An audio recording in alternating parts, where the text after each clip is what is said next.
ridai wal azamatu izari faman naza'ani wahidan minhuma fadzaktuhu finnar qadzaktuhu finnar ya.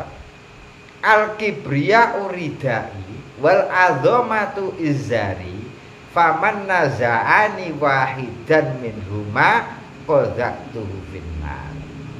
Jadi sifat kibir, sifat sombong iku hak mutlake Gusti Allah, milike Gusti Allah. Awake dhewe ora oleh duweni sifat sombong.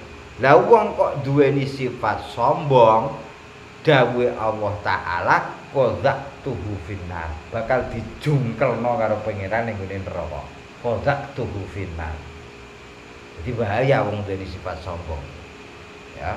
Wong kok duweni sifat sombong, dawuhe Allah taala qadzaktuhu finnar, bakal dijungkelno karo Gusti Allah ning neraka. Wong kok rumangsa gedhe dhewe, ya, rumangsa sugih dhewe, rumangsa paling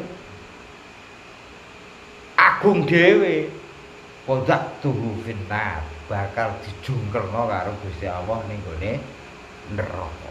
Jadi hati-hati. Hati-hati aja sampai duweni sifat gumedhi, aja sampai duweni sifat sombong. Mergo Gusti Allah gak lilo nak kawulane iki duweni sifat sombong.